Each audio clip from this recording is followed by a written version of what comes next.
Est-ce que la SNCF est en danger de mort, Christophe Dubois? En tout cas, la SNCF qu'on a connue va disparaître. Heureusement, j'ai envie de vous dire, on est au XXIe siècle. Oui, et donc qu'elle change. La vraie question, c'est est-ce qu'elle est prête à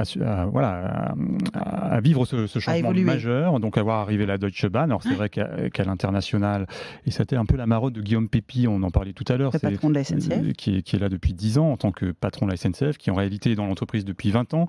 Et je pense qu'à un moment donné, il y a un peu de lassitude, c'est une entreprise compliquée, on se prend des coups tout le temps, et je pense que pour un patron de la SNCF, c'est peut-être plus excitant d'aller ouvrir des lignes à Boston ou en Asie ou au Maroc que de s'occuper de se coltiner les syndicats, le pouvoir politique. C'est vrai que la complexité de la SNCF, avec le ministre qui change permanence. La SNCF, c'est son État, c'est son propriétaire, c'est l'État actionnaire.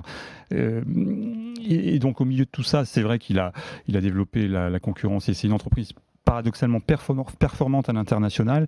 Est-elle prête à affronter l'arrivée des opérateurs italiens, quel est votre avis, hongkongais, Christophe Dubois, après votre enquête?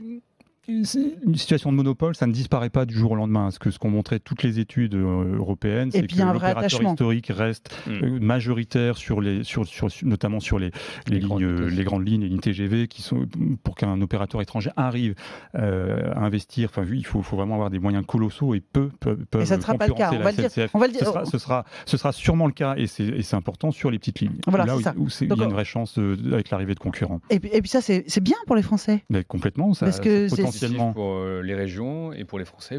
Là où il n'y a pas d'exploitation de la SNCF, il y en aura peut-être une de Deutsche Bahn dans les régions en France. En Allemagne, ça s'est passé comme ça a été libéralisé en 1994. Et aujourd'hui, Deutsche Bahn reste l'opérateur principal. C'est 97% sur les grandes lignes et c'est 70% sur les petites lignes.